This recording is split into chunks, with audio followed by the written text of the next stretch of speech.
The LSU Tigers are on their way to Omaha, and with that in mind, a guy that played for the Tigers with great history there, Blair Barbier. Thanks so much, Blair, for coming down. Thanks for having me. Great to see you. Yeah.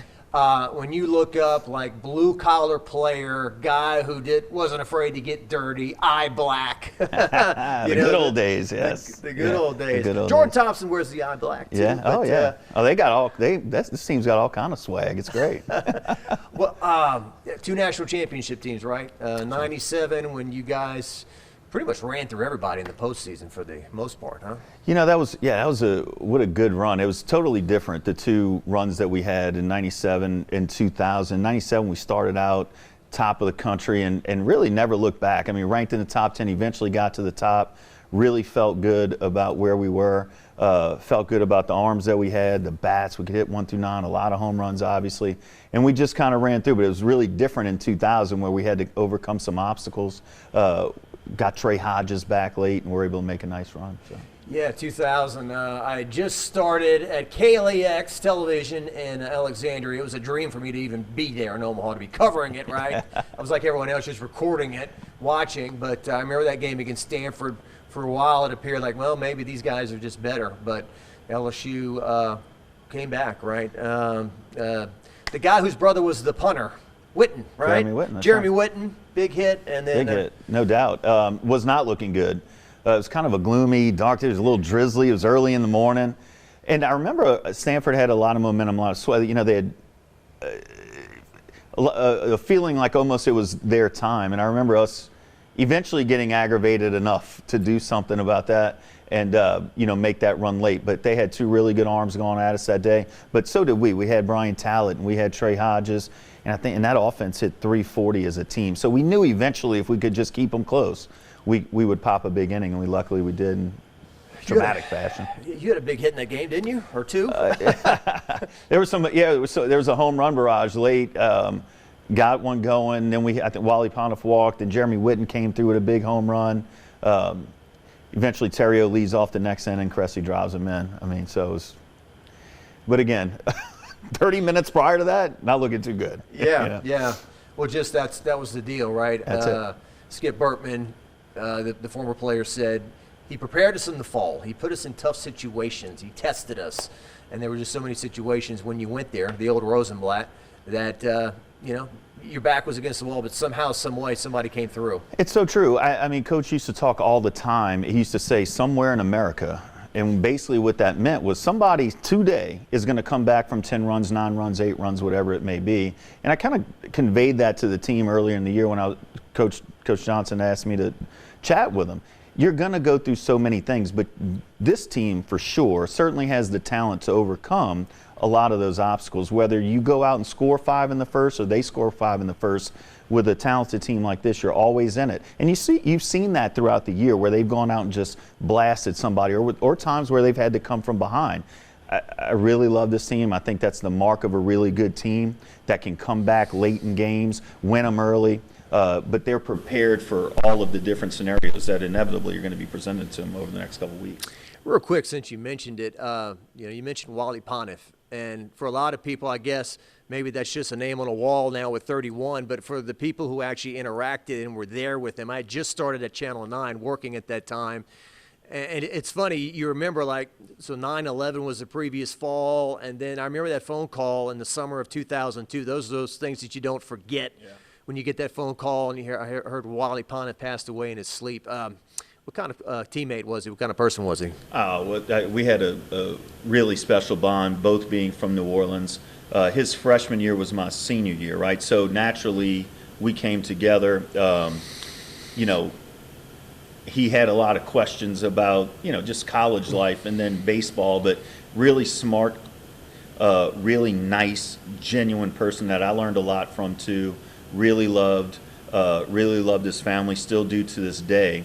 The world really lost a good one when Wally passed on. I know he's looking down, but he's the kid that you'd want to be your son, you'd want your daughter to marry. I mean, he was the epitome of that, and so dearly missed to this day. Just one of those things that just doesn't make sense, right? A guy that's an athlete in good shape, these kind of things shouldn't happen, but I guess if there's one positive out of it, people are getting their hearts checked maybe more frequently for those kind of things. Yeah, hopefully so. You know, I mean, it's one of those deals. You know, the good Lord calls you, he's going to get you, and we'll see him again. But like I said, dearly missed. Yeah, and Nick, his younger brother, I think it was 9 years later, right? 2009, carried on the tradition, was a national champion at LSU as well. For sure, and I was awesome to see for Nick, for the entire family, for Mr. Wally, everybody. Yeah, great guy, Mr. Wally. You always see him and with the glasses and, hey, how you doing? You know, always good to run into him. So watching this current LSU team grind through a regional in which Oregon State pushed him but was able to escape, and then kind of muscled up in Kentucky and won 2 games and moved on. What's it been like to kind of watch him? You know, it's been good. I tell you, by the time they got out of the regional, you saw them start to kick it up a little bit. I know we had a slump here, a little this, that, or the other prior to the end of the regular season. But you could see that momentum starting to build. You could see that offense really starting to hum. And more importantly, we started to see some arms kind of graduate, if you will, and pitch like we all know they could. I mean, they're super talented. So when it got to the super region, I think one thing you want to see is that momentum continue to build. And really with what's in that locker room, we should have gone out there and handled that like a championship contender would. And kudos to the boys, to Coach Johnson and everybody else. They really did. I mean, they went out there in true LSU fashion, outpitched them, outhit them, and made a clear and definitive statement that we're going to be a lot to deal with over the next couple of weeks.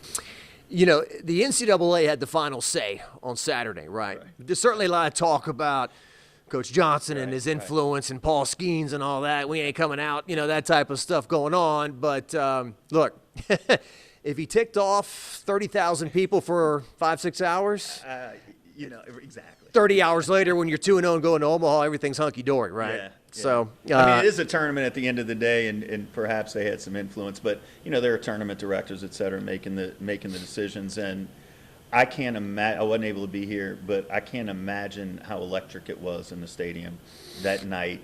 After all day, I mean, it had to be just perfect. Yeah, we always talk about the old box, and we always talk about whether it's our music or whatever. Wasn't as good as it was back then, right? Oh yeah. But, Skip and so many people talk about the old box and the noise and concentration. And Ronnie Rance put it well the other day. When you went to the box, you were there to see the baseball game, and there was no sushi and some other things going on. True, yeah. No skyboxes, no air conditioning. You were sweating next to whoever was next to you. You're all jammed in. Yeah.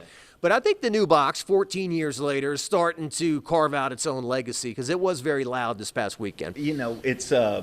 It's hard, right, because of so much history at the old box with Coach Bertman and all the great names that have come through. But things change as you look around the SEC and around the country as baseball grows in popularity on the college scene. These sorts of things are necessary for the recruiting, this, that, and the other.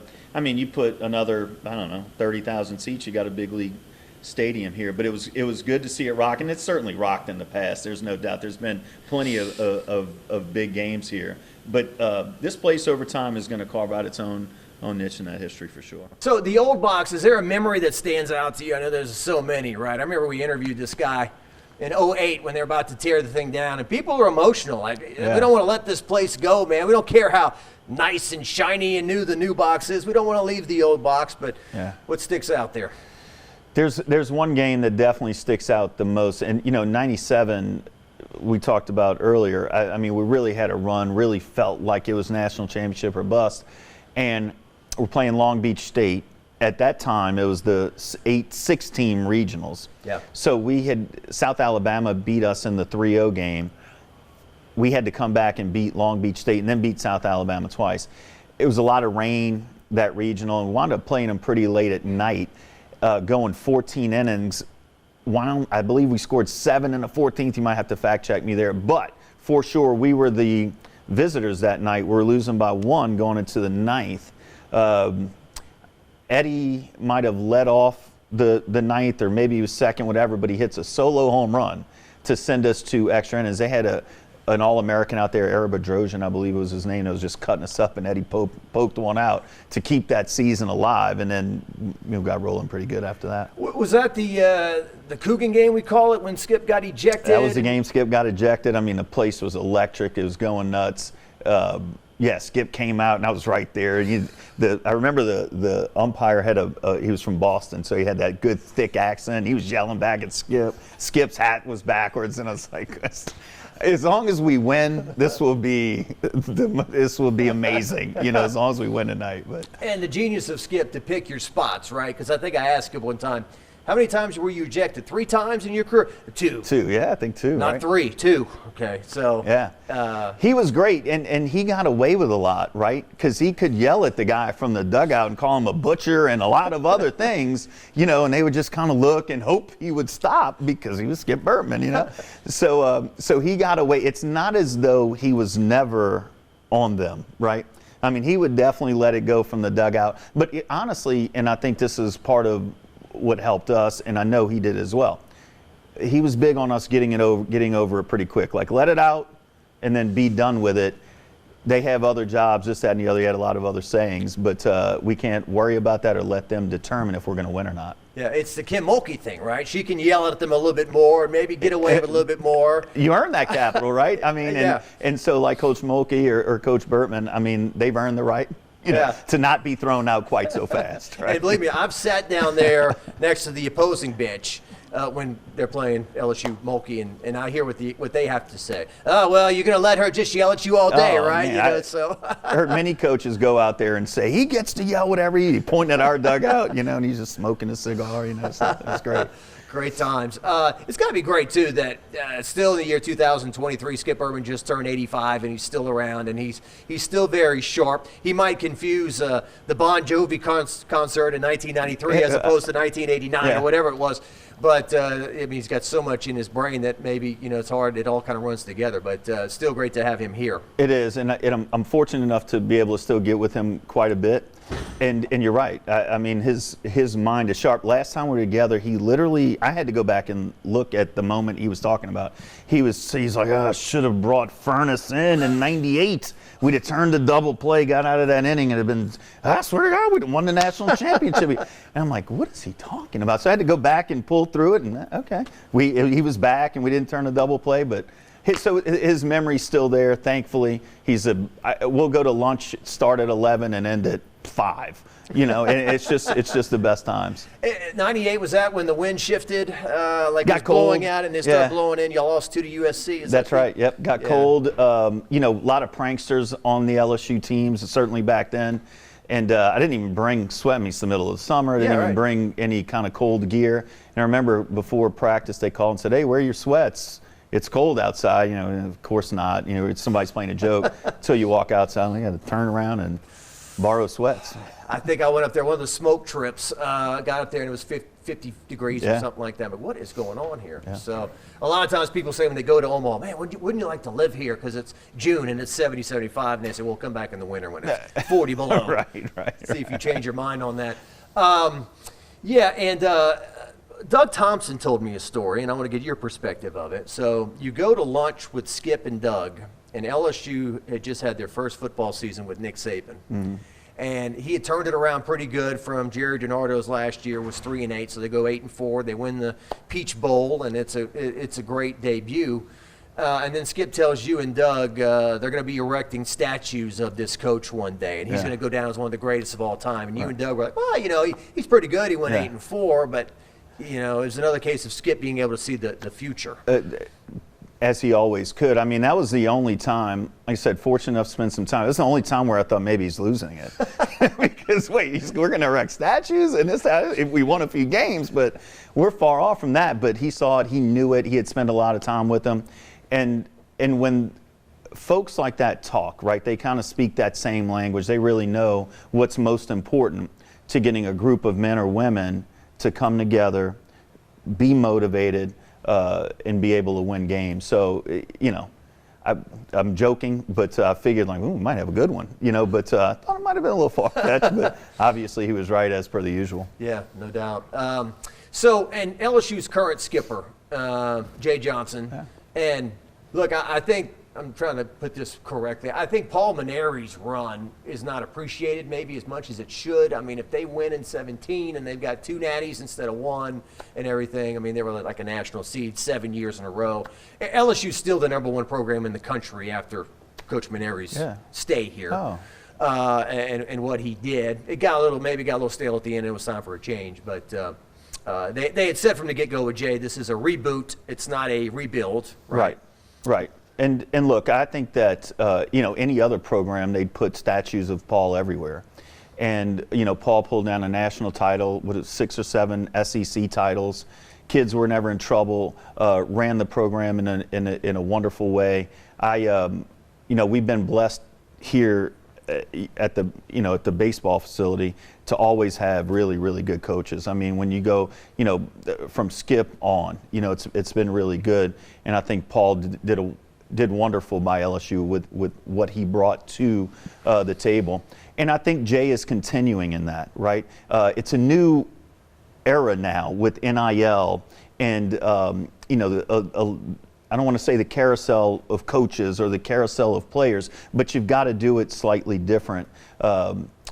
Paul even went through the bat changes. We've been lucky to have wonderful people guide us through a lot of these changes, and I think and I know for sure we've got the right one now to guide us through the new challenges that NIL may present and the other challenges that'll come with it. But I think we've got our guy. Yeah, when you played, I mean, there'd be probably 500 guys that would line up during fall ball, right? They would say, I would die to, I would give my arm to play in a box and be on the team and everything. And now the dream is still alive for a Gavin Guidry, for example, or from Barb. But there is more of a case of, we kind of have to scratch their back a little bit maybe with the NIL and some of the other stuff. You do. And, now there are roster sizes, there are scholarship limits. So a lot of things changed. When I was here, we'd have 45, 50 guys on the team. Now you can only have 35. Everybody's got to have X amount of scholarship and,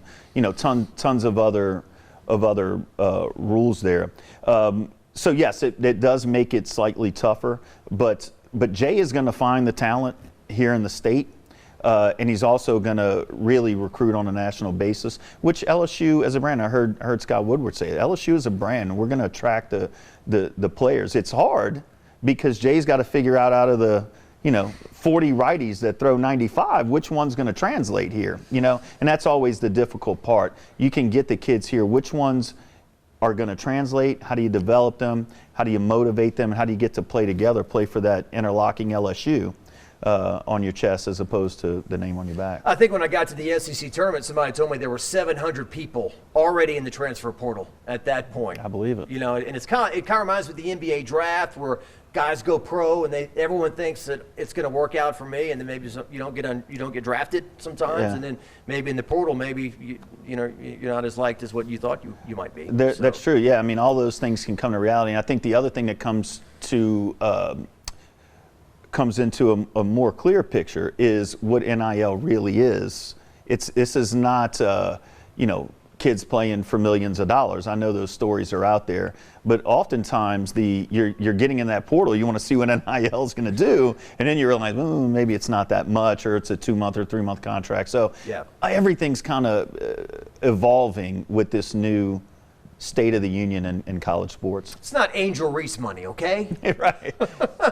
Good for her, and good for everyone that's been able to take advantage of it. Women's basketball has changed a little bit since you were on campus. They're awesome. And my mom loves them, and I love them too. And wow, Coach Mulkey and all the girls. I mean, they're just amazing. I mean, what a run. That was awesome. It's so much fun. That was great. She's so much fun, and she's so not what I was told before she came here. You can approach her, talk to her anytime, and it's all good. It's been, I get to cover a Hall of Famer, an iconic coach. It's a treat. As good as they get. No doubt.